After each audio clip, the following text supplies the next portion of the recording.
Bienvenidos a Developing Hematology, Hematología en Desarrollo. Soy su anfitrión, el Dr. Andrés Gómez de León, hematólogo e investigador. Developing Hematology es un podcast con contenido en español y en inglés, donde tratamos diversos temas de hematología clínica con un enfoque global, recordando que la inmensa mayoría de los seres humanos vivimos en países en desarrollo.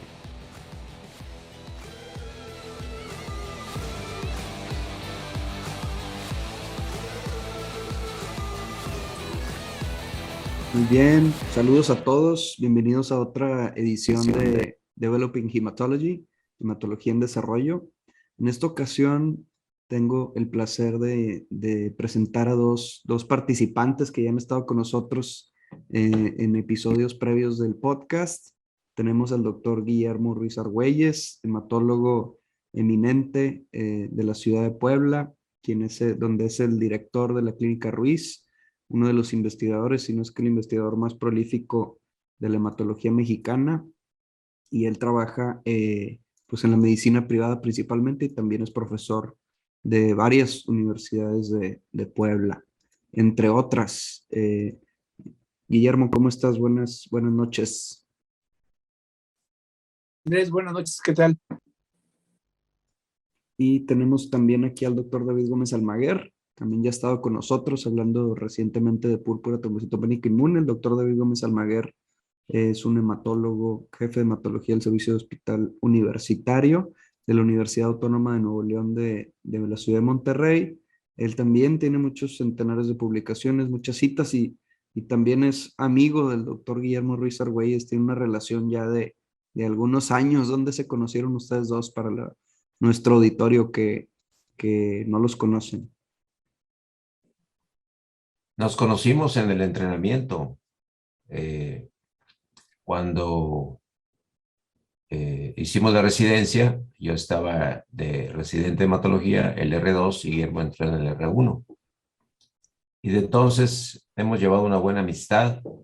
También es cierto que en alguna ocasión brevemente nos conocimos porque nuestros padres eran amigos, pero realmente yo creo que nuestra relación personal con la colaboración científica empezó desde la residencia.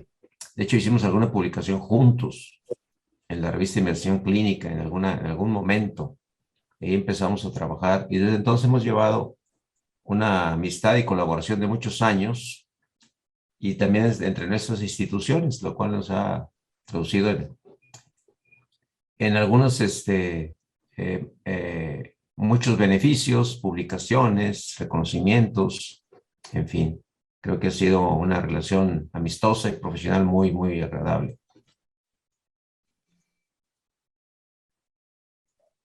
Bueno, y el motivo de traerlos aquí, en parte de que han colaborado y que son amigos, es que también tienen diferentes puntos de vista de algunos otros temas concernientes a la vida de la hematología en México, específicamente el tema del día de hoy, que es los conflictos de interés en general con la industria farmacéutica, pero trataremos de hablar de todos los tipos de conflictos de interés al que nos podemos rodear los hematólogos y todo el personal de salud que está trabajando en el área de hematología. Yo les quisiera preguntar, empezando contigo, Guillermo, ¿cuál es tu relación con la industria farmacéutica y si nos puedes señalar muy brevemente algunos de tus conflictos, si es que los hubiera?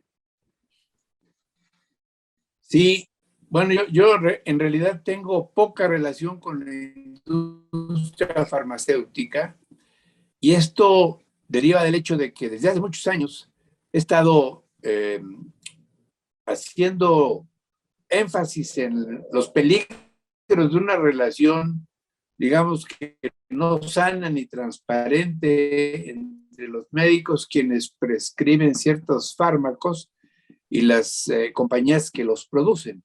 He tenido la ocasión de asistir a congresos, a reuniones médicas, etcétera, apoyado económicamente por la industria farmacéutica, pero han sido realmente ocasiones muy, muy contadas. También aquí conviene señalar cuál es realmente el conflicto de interés, porque no es nada más con la industria farmacéutica. Hace algunos meses publiqué un trabajo en el que mostré los resultados a largo plazo de hacer trasplantes de células hematopoyéticas a pacientes con esclerosis múltiple. En este programa de trasplantes de células hematopoyéticas en esclerosis múltiple, no tenemos apoyo de ninguna industria farmacéutica. Entonces, cuando me preguntaron, oiga, ¿cuáles son sus conflictos de interés? Yo les dije, ninguno, no tengo apoyo de ninguna industria farmacéutica para llevar a cabo estas publicaciones. Y uno de los revisores me hizo una observación que me resultó bastante interesante. Me dijo, doctor, usted sí tiene conflictos de interés. ¿Y por qué lo dice usted? Porque desde luego los pacientes a los que usted atiende, los pacientes a los que usted les hace trasplante de médula ósea, no se los hace de manera gratuita. Es decir, hay cierta recompensa económica por llevar a cabo el procedimiento. Y ese solo hecho es ya un conflicto de interés. Así es que si usted está mostrando resultados de sus trasplantes, pues en realidad sí está incurriendo en conflictos de interés. Yo confieso que no me había puesto a pensar en ese potencial conflicto de interés que sin duda existe, ¿verdad? Y que pues complica todavía más el asunto porque lo obliga a uno a pensar que no es nada más con la industria que fabrica cierto medicamento o que promueve tal procedimiento, sino inclusive es con el propio quehacer médico que uno desarrolla. Pero viendo las cosas desde ese punto de vista, pues uno tendría que aceptar que todos quienes estamos trabajando en la medicina tenemos conflictos de interés porque pocas son las personas que trabajan en la medicina de manera gratuita. Incluso los médicos que trabajan en instituciones grandes que les pagan, pues tienen conflictos de interés porque sus instituciones les pagan. A quienes no nos pagan las instituciones, sino que nosotros directamente establecemos con el paciente este tipo de asociaciones, pues el conflicto de interés es aún menor, vamos a decir, pero no inexistente, de tal manera que en el proceder cotidiano de los médicos es muy difícil que nadie tenga algún conflicto de interés. Y confieso que esa observación que me hizo este hombre, norteamericano, por cierto, pues me resultó suficiente como para meditar en este punto y darle un sesgo un poquito diferente a aquello que siempre hemos considerado como conflicto de interés. Claro, estamos inmersos en una cantidad de relaciones en nuestro quehacer médico que todos tenemos muchas influencias potenciales en nuestra práctica. Totalmente de acuerdo. Y yo les confieso que yo también tengo ciertos conflictos de interés. Tengo relaciones con algunas compañías farmacéuticas, en particular con AbbVie, con Novartis, con Sanofi. He participado con ellos y bueno, relaciones que en mi opinión han sido fructíferas y que uno trata de que no afecte su práctica diaria, pero así como tiene unas relaciones con pues su lugar de trabajo, su clínica privada, la misma universidad, son algunas actividades. Y usted, doctor David, ¿cuál es su relación con la industria farmacéutica y sus conflictos de interés en ese sentido? ¿Te opina lo mismo que el doctor Guillermo? Dice Guillermo, ahorita casi todo es conflicto de interés. Estamos inmersos en mil cosas. Yo en lo personal sí he trabajado, siendo jefe de un servicio de hematología universitario, he pensado que es necesario guardar buenas redes con la industria, porque la industria nos apoya a nosotros, a los pacientes más pobres que vemos en la Universidad de Nuevo León, y he guardado una buena relación con ellos.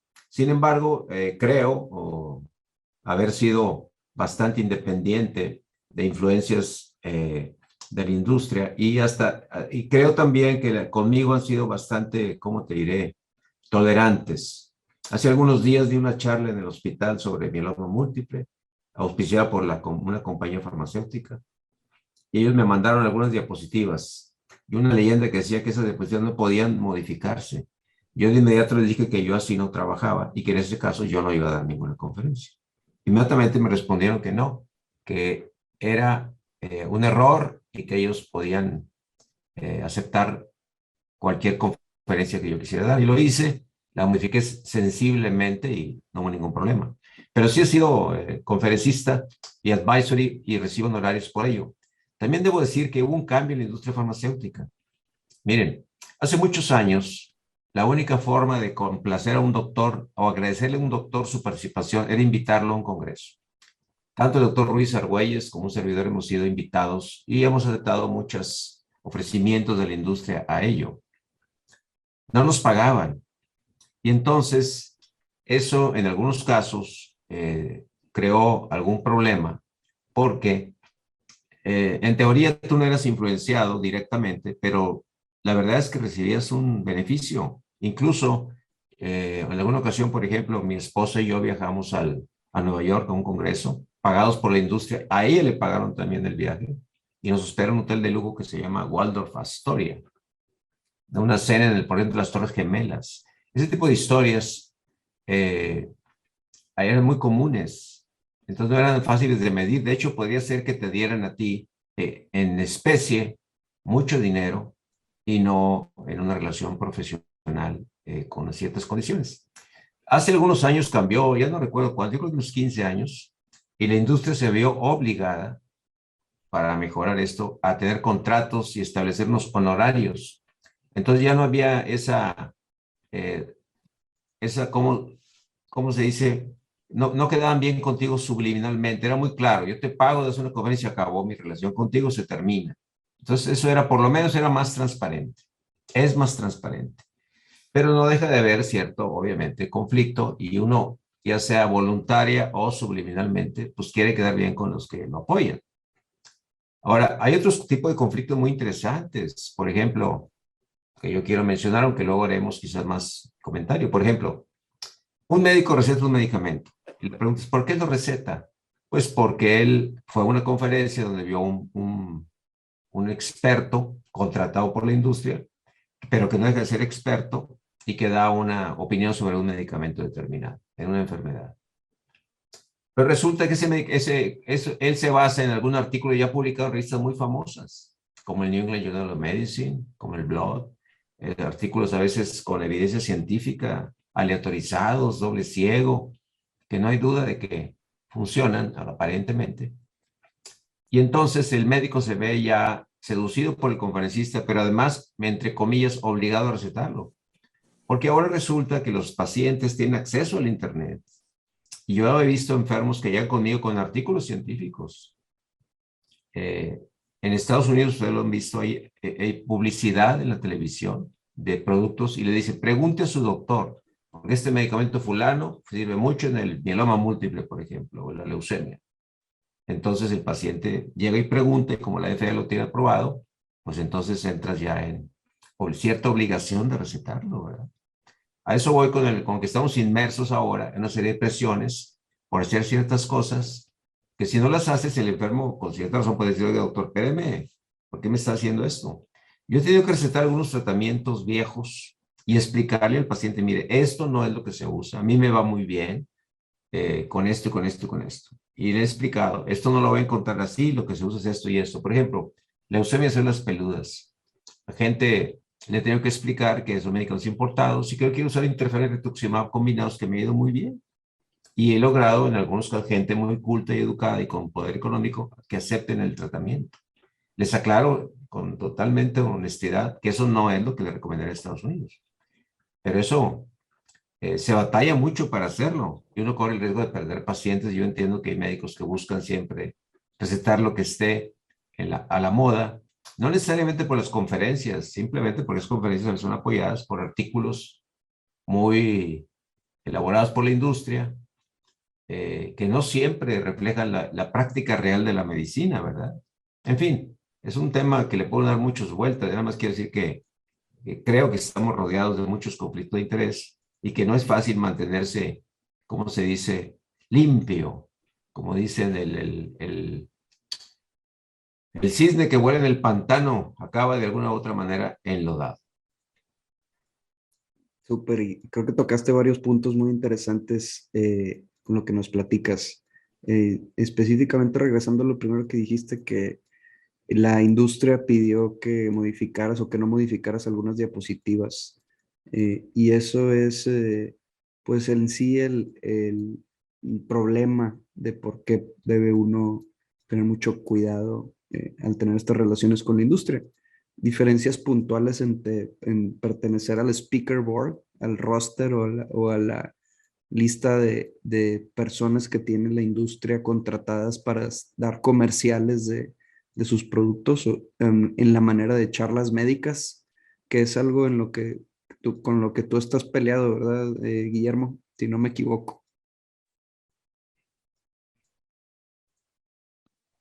Sí, abundando un poco en lo que dijo David hace un momento, yo tuve una experiencia también bastante desagradable con motivo de unas conferencias a las que fui invitado a hablar de algún tema hematológico. A mí me pidieron que les mostrara antes de la conferencia las diapositivas que iba yo a utilizar. Y entonces me dijeron, doctor, usted no puede utilizar esta y esta y esta diapositiva, sino que tiene que cambiarlas por esta. Entonces dije, mire, no, yo así no juego, esta es mi conferencia, y si no la presento tal como la traigo preparada, no hay conferencia. Esto ocurrió 10 minutos antes de que yo diera mi conferencia. Entonces, las gentes que estaban tomando ahí decisiones, se asustaron y dijeron, no, pues adelante, siga usted con su conferencia. Pero desde entonces, ¿sabes cuántas veces más esa compañía farmacéutica me ha invitado a dar conferencias del tema que ellos explotan? Pues nunca más, ¿verdad? Así que esto sí fue un franco conflicto de interés que yo intenté de resolver de la manera menos agresiva, pero tampoco iba yo a doblarme así tan absolutamente a los deseos de esta compañía.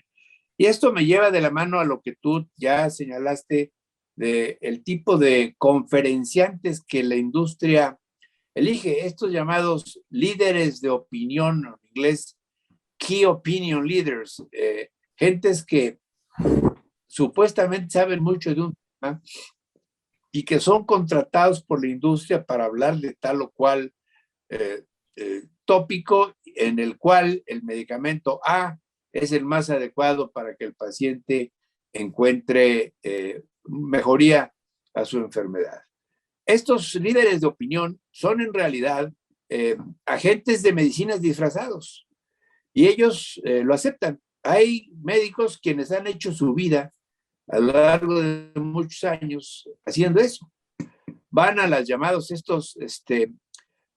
sesiones de entrenamiento de los conferencistas, speaker training sessions, en donde les dicen qué tienen que repetir e inclusive les dan las diapositivas para que ellos hagan sus presentaciones en los sitios a donde son llevados por las mismas industrias y pues hacen ahí su presentación. Ese tipo de acciones a mí me parece francamente peligrosa y sesgada, pero debo reconocer que si bien a mí me parece que no es una actitud prudente de los médicos quienes estamos tratando de estar actualizados y de no ser víctimas de estas presiones, pues hay médicos quienes han hecho su vida, ellos y sus familias, en esa línea, ¿verdad? Han pasado años viajando a expensas de la compañía, diciendo lo que las compañías les dicen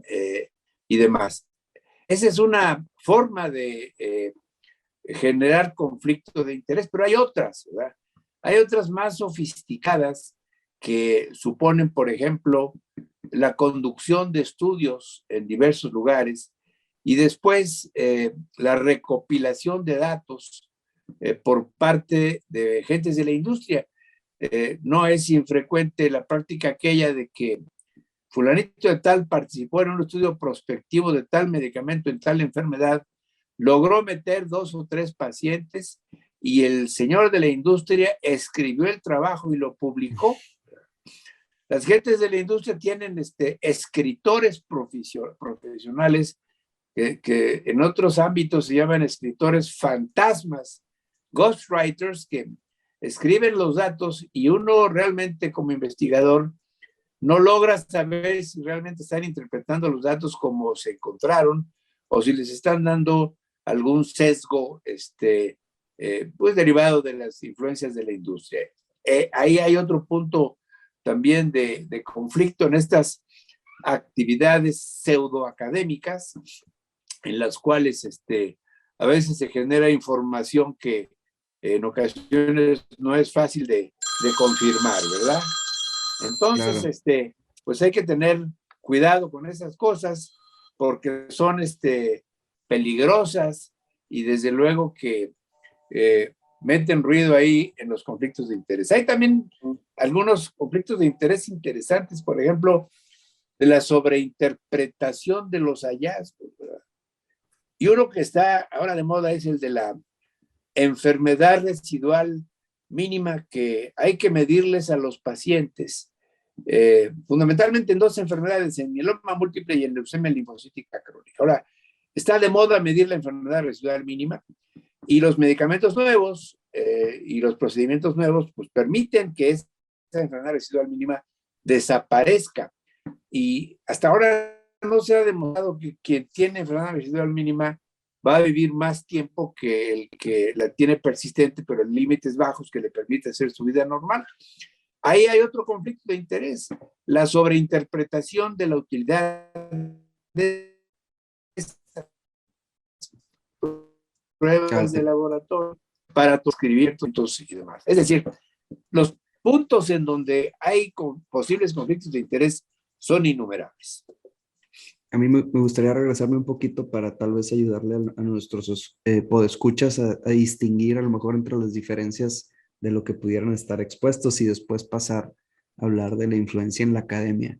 Estos speaker boards o las pláticas o las charlas que son un franco comercial de un producto contra una plática que está auspiciada por la industria, pero que tiene un contenido original del speaker, que son quienes traen a lo mejor expertos de otro lugar y que ellos traen su contenido, tal vez el tema orientado por la industria, pero el académico o el presentador lleva su propio contenido. A veces uno lo puede distinguir pues desde las diapositivas que tienen, ¿verdad?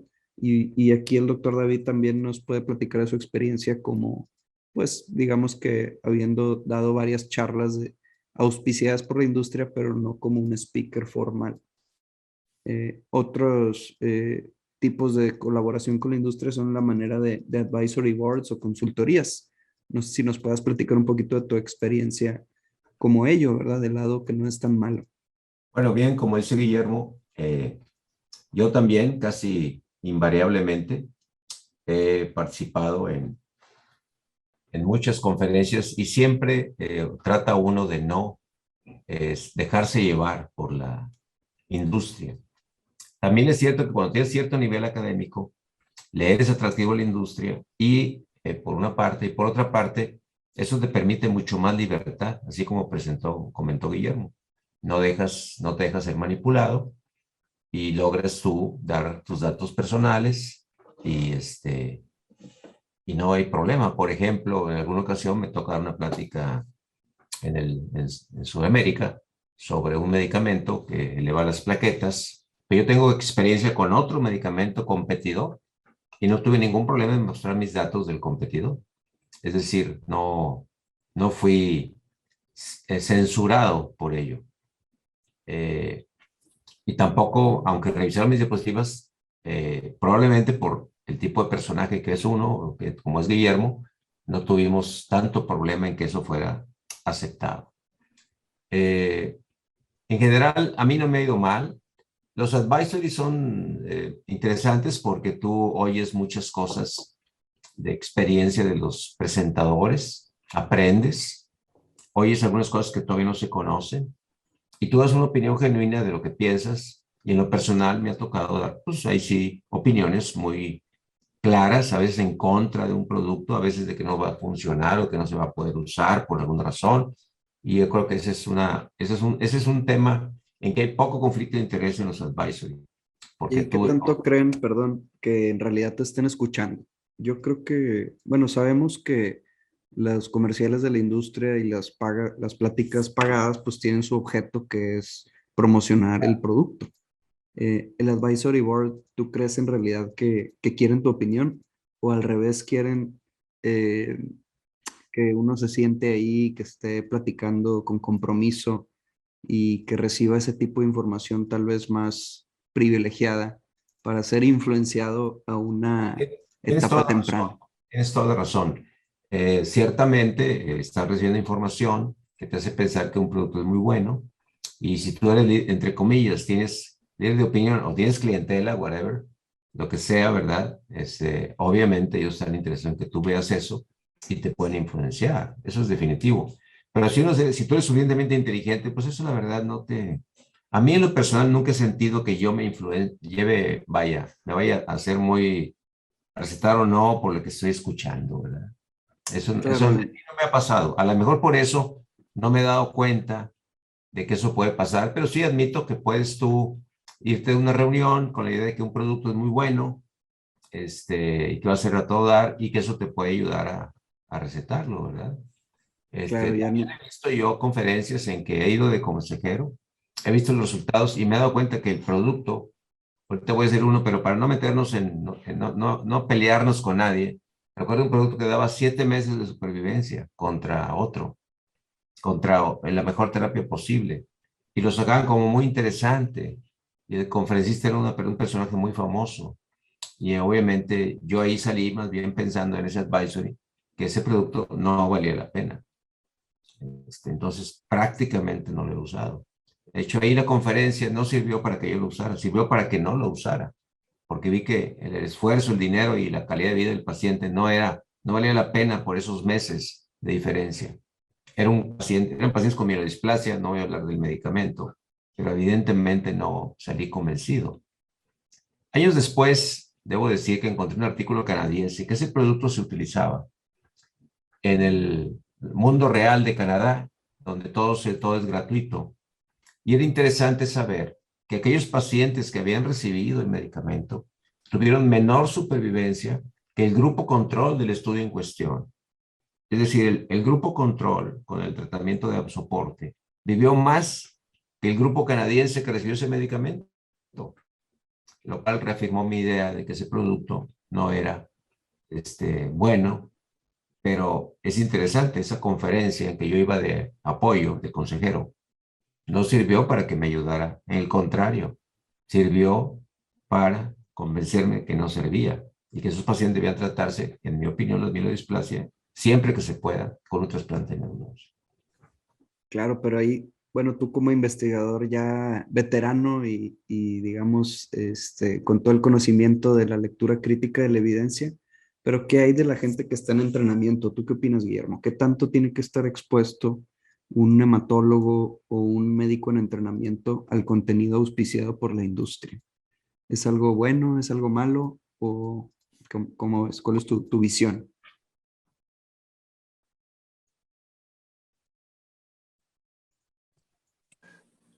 Yo siempre he pensado que los advisory boards tienen un poco de parecido con las juntas de consejo, por ejemplo, de los institutos nacionales de salud. Convocan a una serie de sujetos que supuestamente saben del tema, les presentan los datos de un medicamento nuevo, en el caso del advisory board, o de los logros de un hospital, en el caso de las juntas de consejo de los hospitales, y después preguntan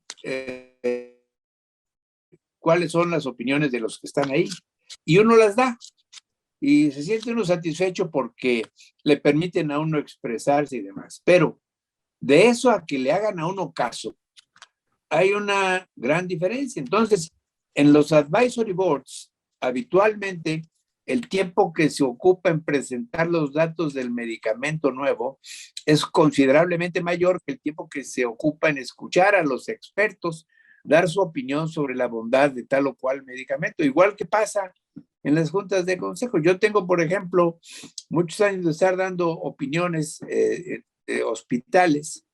Algunos, por ejemplo, que han iniciado programas de trasplantes de medulares, les digo, oigan, están totalmente equivocados en esta manera de organizar su programa de trasplantes. Bueno, pues me escuchan ahí, me dan las gracias y me piden que les mande bibliografía, pero no hacen absolutamente ningún caso.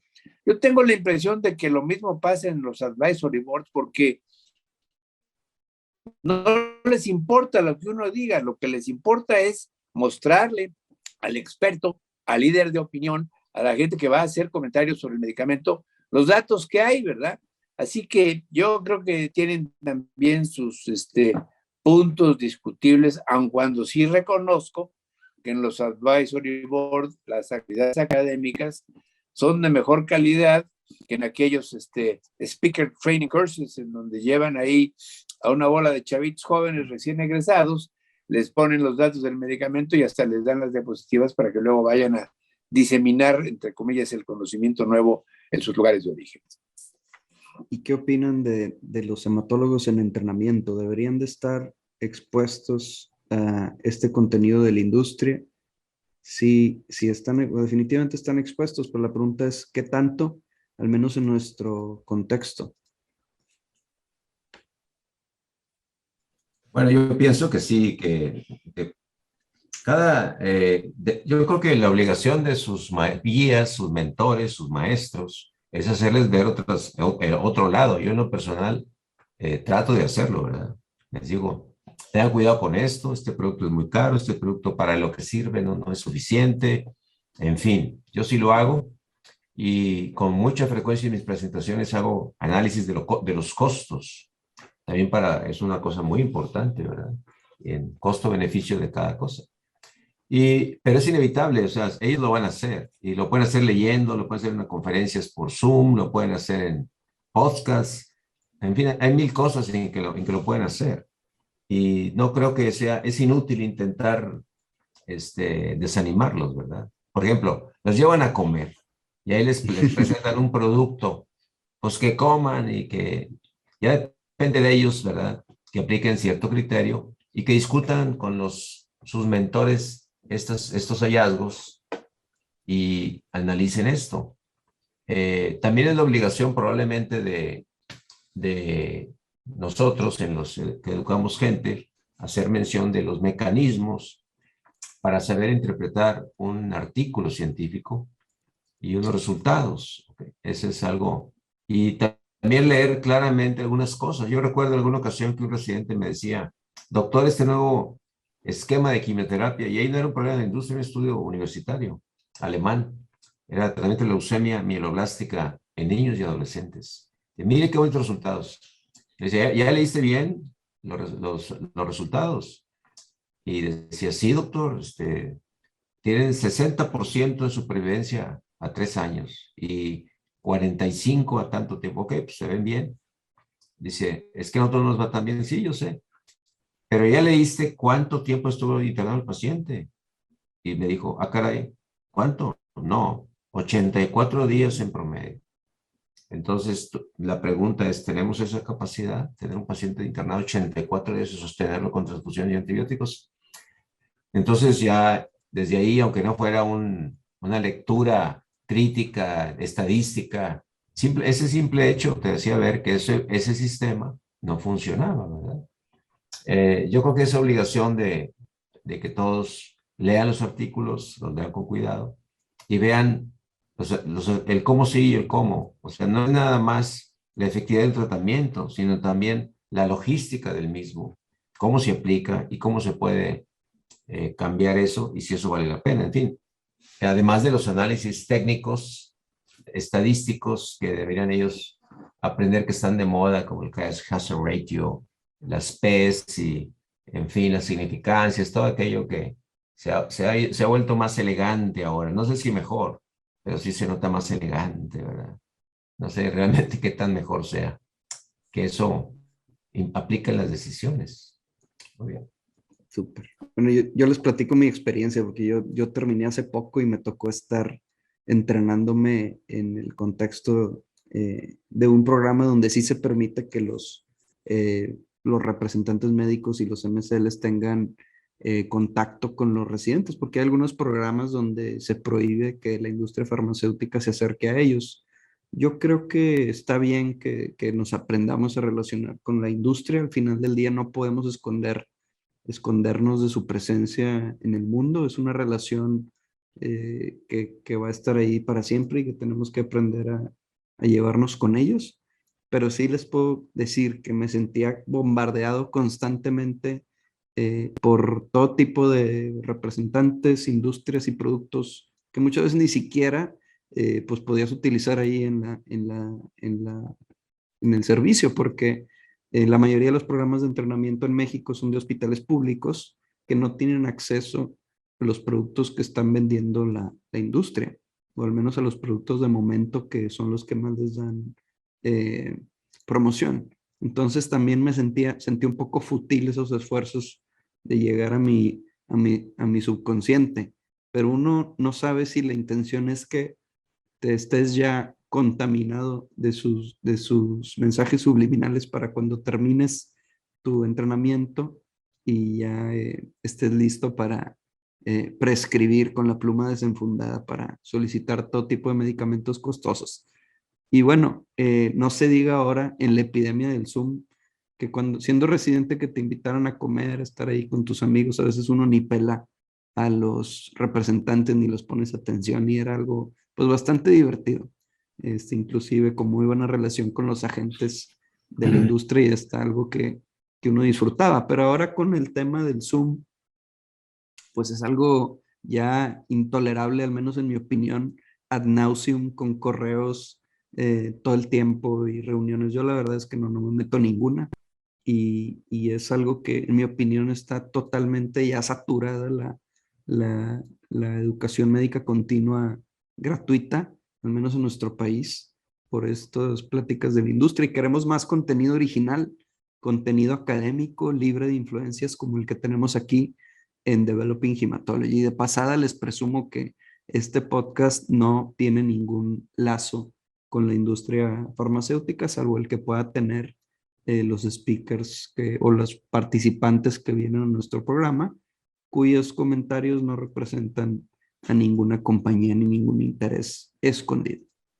Entonces, definitivamente estamos inmersos ante estas relaciones. Y bueno, no sé si tengas algún comentario en cuanto a la educación médica continua, Guillermo, antes de pasar a los conflictos de interés en investigación. Bueno, yo coincido contigo en que la pandemia ha agravado tremendamente estos conflictos con la industria farmacéutica. Voy a poner un ejemplo. Tanto tu papá como yo pertenecemos, y tú también, a una agrupación que es la Agrupación Mexicana para el Estudio de la Hematología, que tenía sesiones presenciales cada mes. Y yo iba a veces a México a las sesiones. Después comenzaron a hacerse por Zoom y luego llegó un momento en el que las sesiones que eran cada mes se hicieron cada semana. Y no solo eso, sino hasta 2 veces por semana, siendo la mayoría de las sesiones pues de temas pagados por la industria que eran verdaderos comerciales. Entonces, el que ahora sea mucho más barato que un speaker internacional se dirija a un público grande como es el que puede estar en Zoom, dado que no hay que trasladarlo, no hay que darle de comer, no hay que pagarle estancia, ni mucho menos, pues entonces esto ha proliferado y sí, verdaderamente ya se ha convertido en un problema que ya no sabes a qué sesión meterte y muchos como tú optamos por ya de plano no participar en esas sesiones con franco sesgo académico. Y quienes ya tenemos muchos años en este asunto, pues podemos identificar cuáles son las sesiones que tienen sesgo académico y lamentablemente para la práctica actual de la hematología, la mayoría ya son así, ¿verdad? Entonces, a lo mejor el presidente en turno recibe un apoyo económico o le pagan la organización del Zoom o le dan centavos para llevar profesores a las sesiones presenciales cada vez menores, etcétera. Pero coincido contigo en que la pandemia y todos estos nuevos sistemas de organizar conferencias han agravado estos conflictos de interés académicos y han hecho que sea cada vez más obvia la entrega de las actividades pseudoacadémicas de las sociedades médicas a la industria farmacéutica. Creo que un punto importante en esa vena es que a veces no está bien señalado cuál de las pláticas es una plática auspiciada totalmente por la industria y cuál es una plática original, como sí lo vemos en otros congresos, ¿verdad? Y en general eso tal vez es un comentario que se podría hacer ahí a las agrupaciones o a las sociedades que tienen estas presentaciones para que se señale muy bien cuál es ese contenido. Bueno, cambiando de tema y hablando un poco de la influencia de la industria en la investigación, me gustaría saber cuál es su visión sobre la presencia de la industria en la academia y en la hematología. ¿Por qué no hablamos primero tal vez de los ensayos clínicos, de la primera parte de los estudios antes de llegar al tema de la diseminación de la ciencia? Bueno, los ensayos clínicos de la industria en que ahí nuestra institución participa, pues son ensayos en que se prueban ciertos productos para enfermedades diversas o circunstancias diversas. Y en ese caso, pues ahí uno puede notar cierta tendencia a obtener resultados. Y lo que es muy claro es que la selección de los enfermos es lo que sí podría yo decir, es muy especial, que no representan la vida real. Y entonces los resultados no son tan fáciles de extrapolar. Ya lo hemos comentado mucho, si te piden un enfermo que tenga cierta edad, que no haya recibido tantos tratamientos, que tenga buen riñón, buen hígado, buen corazón. Entonces lo seleccionan tanto que eso no representa la vida real. Ese quiere ser el primer conflicto que todo el mundo admite. Por eso existe ahora la famosa palabra, de la que creo que también se abusa, de los resultados del mundo real, real world results. Se abusa un poco. A lo mejor debe haber dos tipos de resultados del mundo desarrollado con dinero y del mundo sin dinero, y también del mundo con dinero pobretón y del mundo sin dinero de otros países más pobres, ¿no? Por ahí hay artículos sobre de los resultados en hispanos y africanos, americanos en Estados Unidos, que claramente nos dicen que no les va tan bien como a los pacientes de raza blanca. En fin, pero bueno, yo creo que los estudios de la industria sí son, y no está mal, es la manera en que aparecen productos muy interesantes que luego revolucionan el mercado. Y luego uno aprovecha también, ¿cierto? Aprovechamos esos estudios y logramos sacar, digamos, mecanismos para aprovechar esa información en ventaja, y obviamente son muy necesarios para el avance de la medicina. Por ejemplo, yo podría decir que, por ejemplo, el bortezomib, un producto que es muy útil en mieloma múltiple, se prueba por la industria, se demuestra su efectividad, y luego uno aprende a usarlo diferente y aprende uno a utilizarlo, guardar las sobritas, porque resulta que hay otros estudios que a alguien se le ocurre hacerlos que demuestran que el producto guardado sí funciona. En fin, aprovecha uno esa información para utilizarlo en forma de apoyo a pacientes con menos recursos, y logra uno ventajas aprovechando eso. Pero también la pregunta es, si la industria no hiciera sus estudios, obviamente pues no avanzaríamos, es la cuestión de siempre. Hay muchas cosas que criticarle, pero realmente la idea es esa. En fin, yo creo que es un tema larguísimo, que estaríamos aquí horas hablando de lo mismo, hay muchas cosas que comentar. Claro. Y creo que aquí paro mi comentario para que Guillermo dé alguna opinión al respecto. Nos habías hablado, Guillermo, sobre la presentación y publicación de resultados por escritores fantasma. ¿Por qué no nos explicas un poquito de eso para los podescuchas que no están familiarizados con el concepto?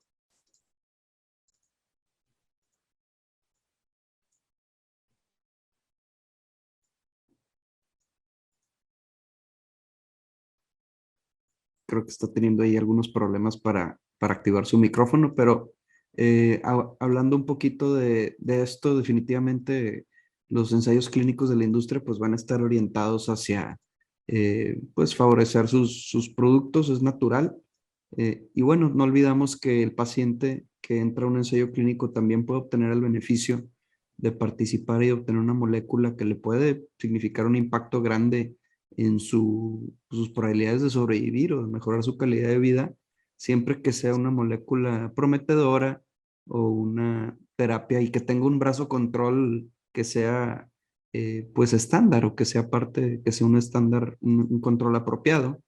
Y por ese lado también tiene muchos beneficios, sobre todo en países donde estas moléculas no se pueden costear o no tenemos tanto acceso a tantísimos ensayos clínicos, ¿verdad? Que luego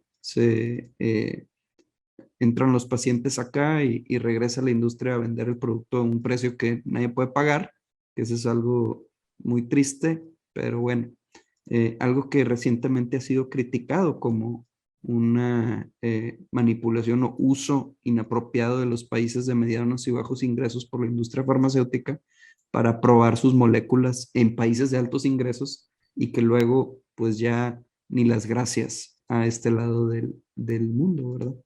Pero bueno, ya estás de vuelta, Guillermo. ¿Qué opinas? Entonces, ¿nos puedes explicar un poquito de los medical writers y del famoso concepto del spin? Sí, bueno, ese es otro problema interesante. En estos estudios multicéntricos, a mí me ha tocado tener algunas experiencias un poco desagradables porque le escriben a uno: oiga, doctor, queremos hacer un estudio de tal enfermedad en la que vamos a probar un medicamento nuevo que va a competir con el que ya se conoce, etcétera. ¿Está usted dispuesto a participar? Sí. Bueno, entonces, mande usted de su centro este documento, la lista de, o sea, el acta de constitución del comité de ética, el acta de constitución del comité de investigación, los protocolos, en fin, una cantidad enorme de papeles, que además revisan minuciosamente, a veces al extremo: oiga, mire, el acta de su comité de ética va a caducar dentro de 6 meses. Dentro de 6 meses es cuando vamos a iniciar el estudio. Tiene usted que volver a integrar el comité y una serie de cosas.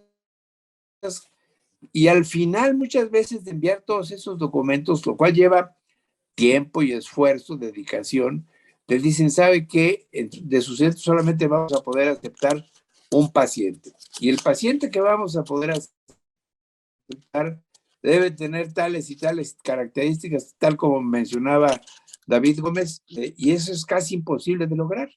Es complicado participar en esto, y después, cuando uno envía los datos, pues quedan en manos de los escritores fantasma, quienes los interpretan a su conveniencia. Luego generan trabajos que nadie más puede reproducir en el mundo, ¿verdad? Entonces, tiene pues sus bemoles. Es muy diferente ese tipo de investigación al que hace uno en su centro, con sus datos, con las gentes que están viendo los datos, con las gentes que uno les puede decir: mira, aquí está equivocado, aquí está, y finalmente uno termina escribiendo el trabajo con los datos verdaderos, ¿verdad? Es totalmente diferente el tipo de investigación, y desde luego que eso también, pues es otro conflicto de interés con un sesgo comercial bastante claro que puede confundir a muchas personas. Y lo que también mencionaba hace un momento, ¿verdad? Esas diferencias en supervivencia del medicamento A versus el medicamento B, que la supervivencia se mejoró 2.5 meses, y por tal razón este medicamento es mejor que el otro, a pesar de que cueste el triple y demás. Todas esas cosas hay que verlas con mucho cuidado, interpretarlas bien y además decidir. Nosotros tenemos ya un comité de ética que ahora es el que analiza los protocolos que nos manda la industria, y es increíble la cantidad de protocolos que rechazan simplemente porque son contratos verdaderamente leoninos que pues solamente benefician a las industrias.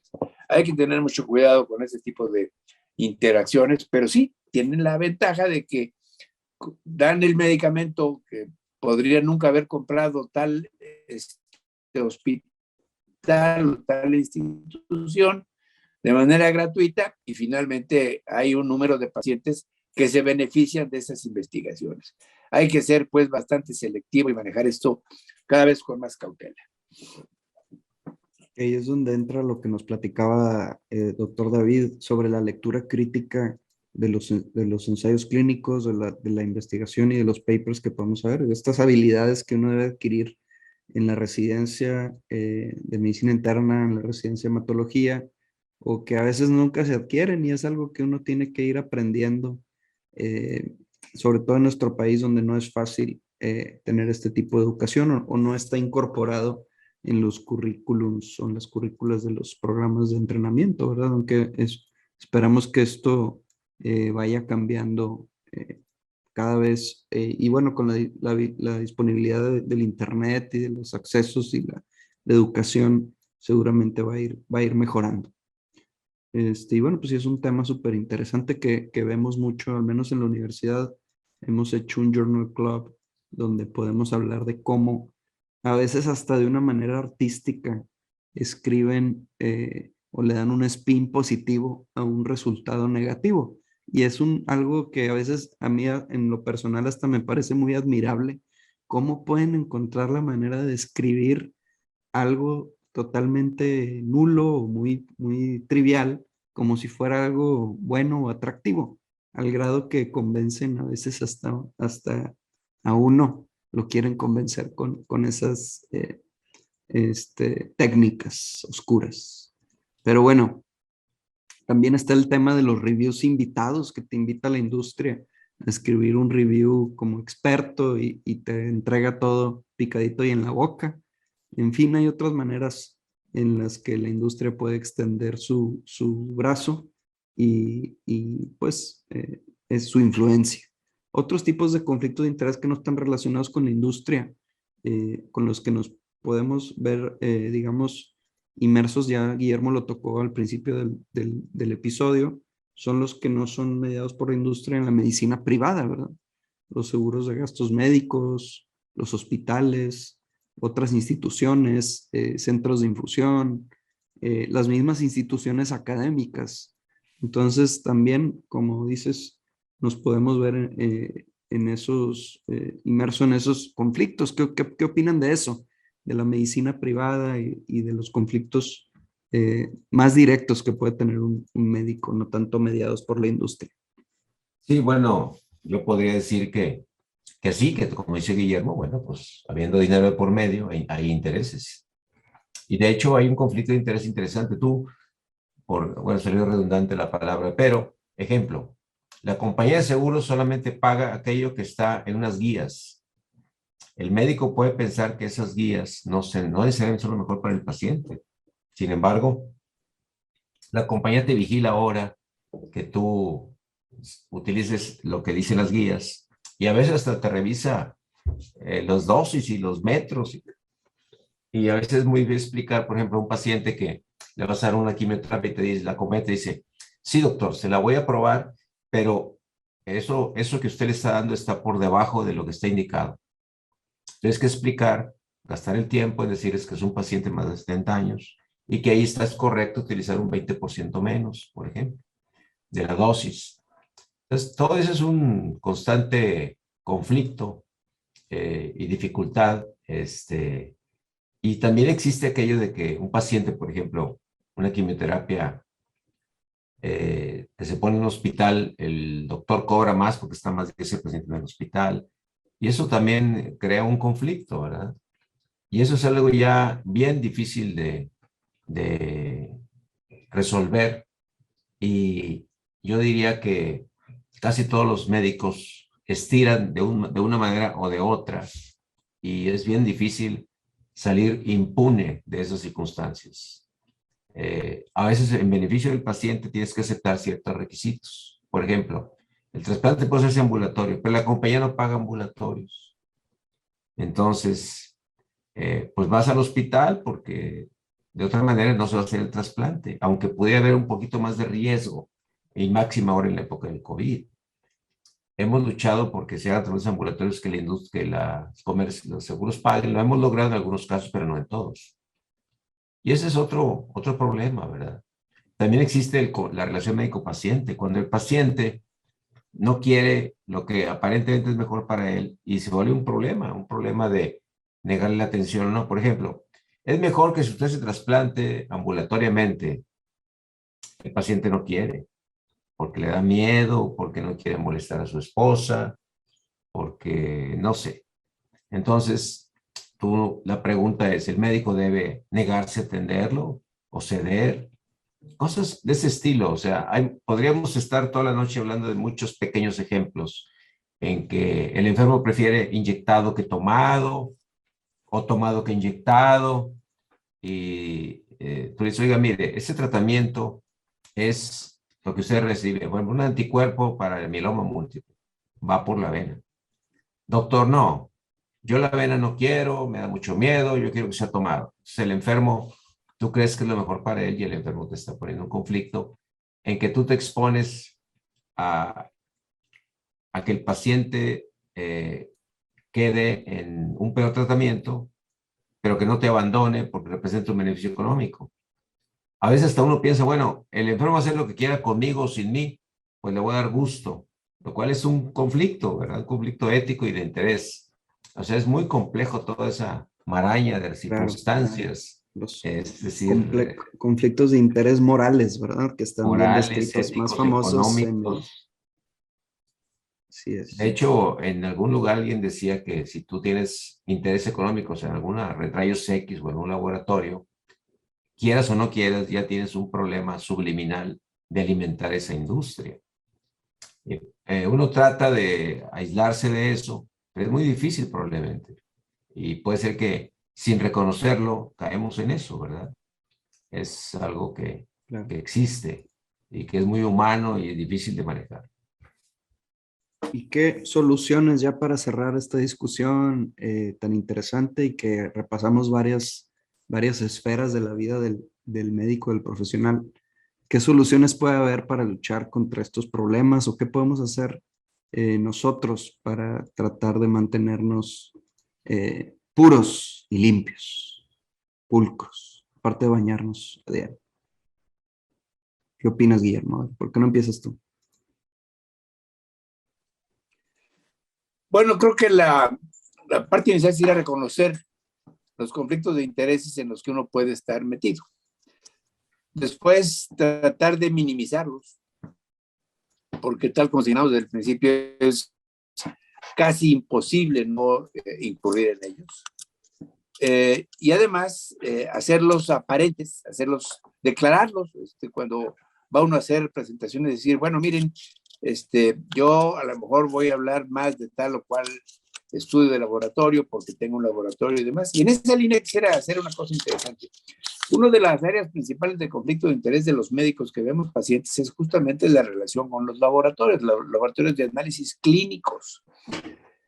Porque hay una lista de interacciones muy interesantes.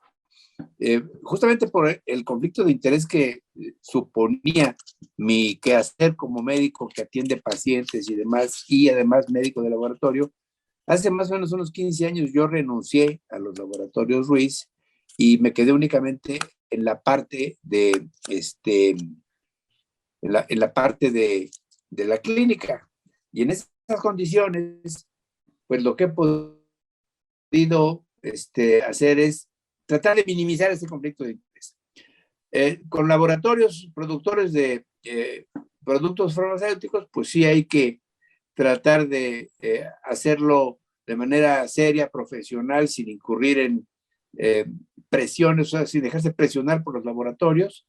Y además, tratar pues de mantener cierta independencia de esas presiones. Yo creo seriamente que uno puede hacer su quehacer médico sin ser presionado de manera exagerada por los laboratorios productores de medicamentos y siendo honesto y haciendo una práctica, digamos que consciente y responsable de la medicina. Entonces,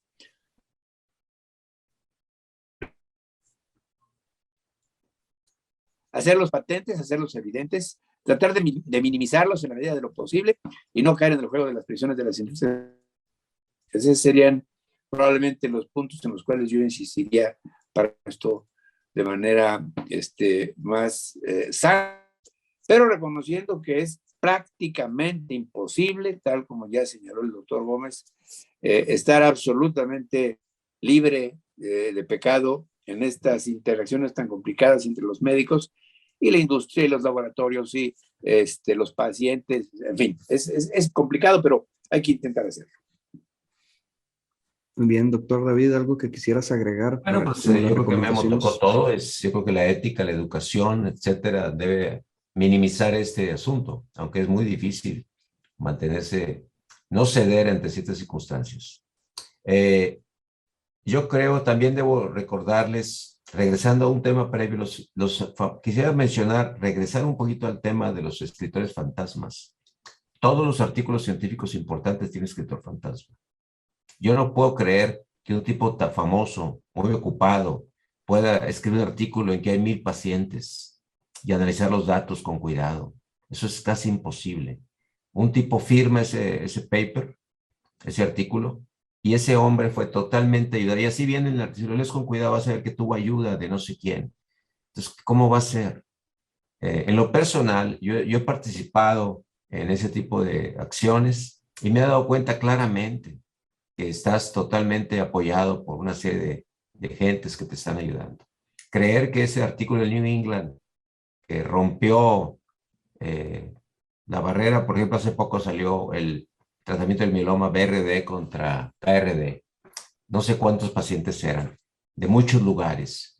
Eso es imposible. Tú no puedes tener tiempo de llegar y sentarte y analizar todos los datos y que eso sea tu obra, aunque tú lo firmes. Eso tiene un gran apoyo del laboratorio. Y otra cosa que quiero comentar es que no nos hagamos patos. Todos esos artistas de la medicina que salen de los papers tienen ayuda a la industria para escribir eso. Esos ghostwriters abundan de una o de otra manera y nos están ayudando a todos. Y también otra cosa que quiero comentar, los famosos artículos de ¿cómo trato yo? How I treat. Cuando uno le invitan a escribir un artículo de estos a una revista poderosa, que afortunadamente me ha tocado, lo recibes mucha influencia, que quieren que cambies tus ideas de how I treat, o cómo yo trato, o el tratamiento que yo creo, y acabas cediendo para que te lo publiquen y acomodando cosas que no crees tú realmente en ellas totalmente.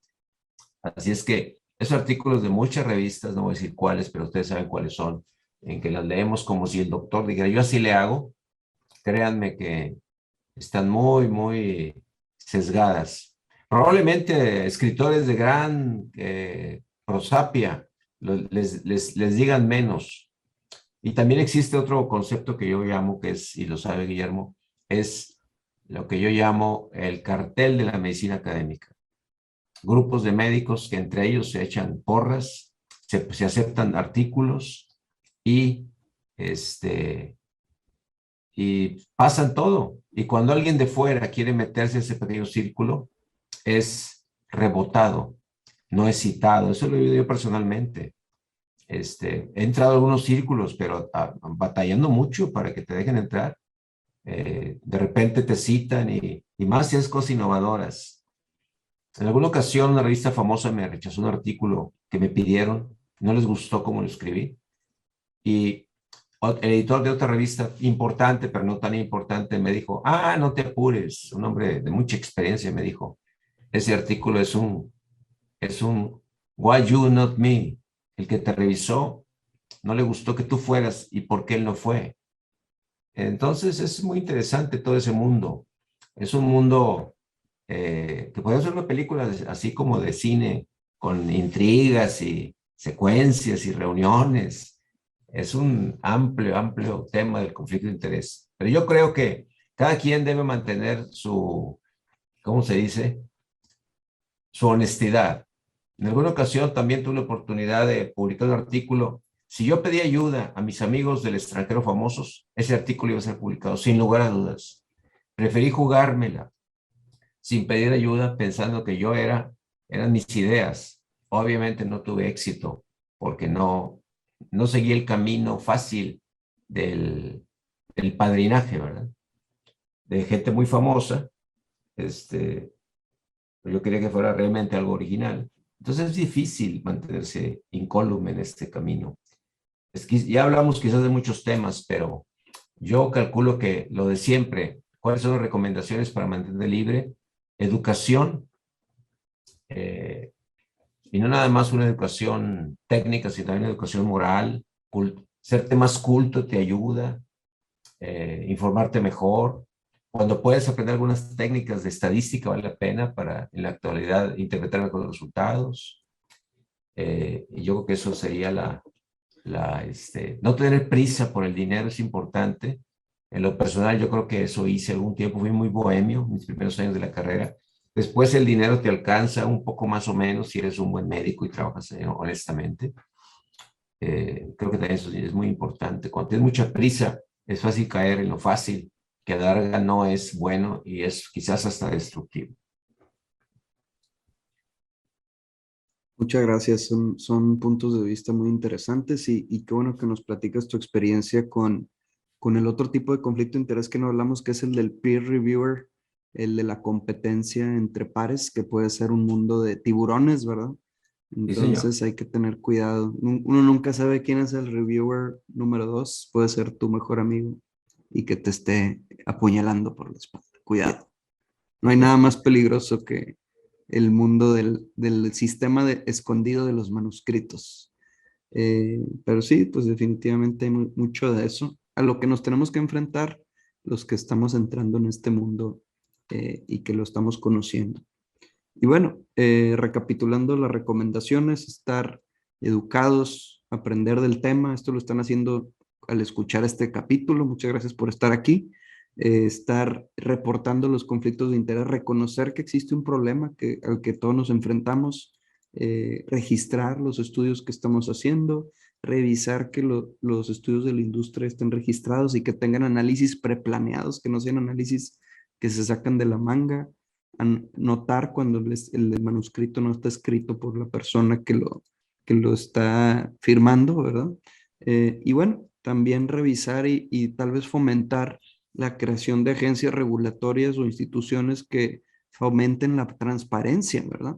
Que esto al final del día se tiene que revisar o regular, en mi opinión, así como se hace en otros países, para tratar de evitar sobre todo el conflicto de interés más grande y del que no hemos hablado, porque se habla mucho del médico con la industria como una obscenidad o como algo sucio que mancha la práctica médica, pero que todos sabemos que hay conflictos de interés mucho peores para la población, que son los que están en las políticas de salud.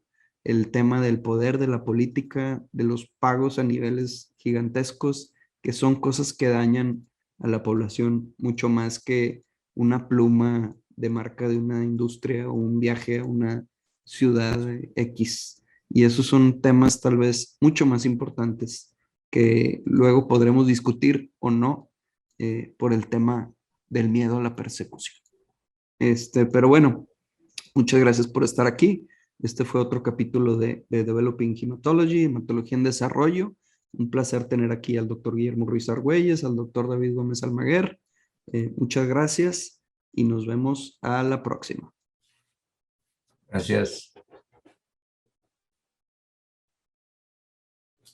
Fue Developing Hematology, Hematología en Desarrollo. Les pido por favor que si les gustó nuestro contenido, nos den 5 estrellas en todos los sitios donde nos puedan encontrar. También nos pueden dejar un comentario o enviarnos un mensaje en developinghematology.com. Soy su anfitrión, el Dr. Andrés Gómez de León, y me pueden encontrar en mis redes sociales en Twitter como @GómezDeLeónMD, en Facebook o en Instagram como Dr. Andrés Gómez de León, o en mi correo personal drgomezDeleon@gmail.com. Este podcast es auspiciado por la Clínica de Hematología Gómez Almaguer y nos pueden encontrar en www.gomezalmaguer.com.